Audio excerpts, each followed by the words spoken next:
ពន្ធហើយតម្លៃសាំងនឹងមួយស៊ុតនៅតែខ្ពស់ហេតុអ្វីរដ្ឋាភិបាលកម្ពុជានៅថ្ងៃទី20ខែមីនាឆ្នាំ2026បានកាត់ពន្ធសម្រាប់សាំងនឹងមួយស៊ុតក៏ប៉ុន្តែតម្លៃលក់រាយមិនបានធ្លាក់ចុះដោយដែលមនុស្សជាច្រើនរំពឹងទុកឬក៏ចង់បាននោះទេមូលហេតុសំខាន់គឺពន្ធត្រូវបានកាត់ចេញមួយចំនួនប៉ុន្តែនៅសល់ខ្លះហើយមានថ្លៃថ្មីមួយត្រូវបានបន្ថែមចូលវិញចំពោះសាំងរដ្ឋបានកាត់ពន្ធប្រហែល390រៀលក្នុង1លីត្រនៃពន្ធសរុប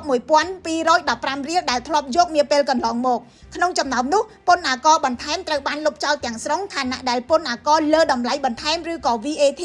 ត្រូវបានកាត់ចេញពី 10% មក 4% ក៏ប៉ុន្តែរដ្ឋនៅរក្សាពន្ធអាករពិសេសដដែលហើយថែមថ្លៃធានានិរន្តរភាពនៃការផ្គត់ផ្គង់ប្រេងចំនួន190រៀលក្នុង1លីត្រចូលវិញដូច្នេះតម្លៃសាំងធម្មតានៅថ្ងៃនេះគឺ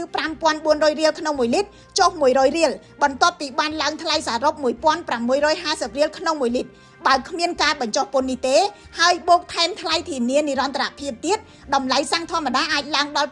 5800រៀលក្នុង1លីត្រនេះបើយោងទៅតាមការគណនាដោយផ្អែកលើតារាងតម្លៃរបស់ក្រសួងពាណិជ្ជកម្មចំពោះមួយស៊ុតវិញពន្ធដែលត្រូវបានដកចេញគឺប្រហែលជា650រៀលក្នុង1លីត្រនៃពន្ធសរុប840រៀលក្នុងនោះពន្ធអាករពិសេសនិងអាករបន្ថែមត្រូវបានលុបចោលទាំងស្រុងខណៈដែលអាករលើតម្លៃបន្ថែមឬក៏ VAT កាត់ 6% ក៏ប៉ុន្តែមួយស៊ុតក៏ត្រូវបន្ថែមថ្លៃធានានិរន្តរភាពនៃការផ្គត់ផ្គង់ប្រេងចំនួន340រៀលក្នុង1លីត្រដូចគ្នាដូច្នេះនៅថ្ងៃនេះមួយស៊ុតបានឡើងថ្លៃដល់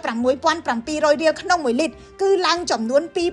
2850រៀលធៀបទៅនឹងមុនសង្គ្រាមនៅអ៊ីរ៉ង់បើគ្មានការបញ្ចុះពន្ធនិងបូកថ្លៃធានារ៉ាប់រងបន្ថែមទៀតមួយស៊ុត1លីត្រអាចឡើងដល់ជិត7400រៀលលោកជ័យតិចអ្នកស្រាវជ្រាវអភិវឌ្ឍសង្គមនិងសេដ្ឋកិច្ចបានចាត់ទុកថានេះគឺជាវិធានការល្អមួយលោកថារដ្ឋត្រូវបន្សល់ទុកពន្ធខ្លះដើម្បីរ៉ាប់រងការចំណាយក៏ប៉ុន្តែលោកយល់ឃើញថារដ្ឋាភិបាលគួរតែពិភាក្សាជាមួយនឹងក្រុមហ៊ុនបន្ថែមទៀតដើម្បីកាត់បន្ថយបុព្វលាភដែលនឹងបន្ធូរតម្លៃប្រេងបានច្រើនជាងនេះបច្ចុប្បន្នក្រុមហ៊ុនទទួលបានបុព្វលាភ800រៀលពីសាំងធម្មតា1លីត្រនិង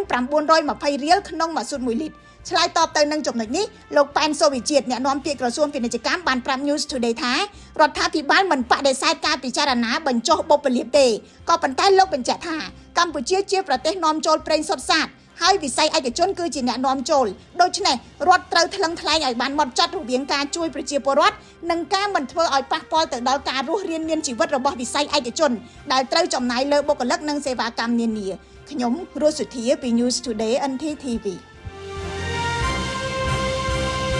GAC គឺជារថយន្តគុណភាពខ្ពស់របស់ប្រទេសចិនបំពាក់បច្ចេកវិទ្យាទំនើបនិងមានតម្លៃសមរម្យបច្ចុប្បន្នរថយន្ត GAC កំពុងទទួលបានការគាំទ្រនិងពេញនិយមពីអ្នកប្រើប្រាស់នៅកម្ពុជានិងជុំវិញពិភពលោករថយន្ត GAC នាំចូលនិងចែកចាយផ្លូវការនៅកម្ពុជាដោយក្រុមហ៊ុន TH Group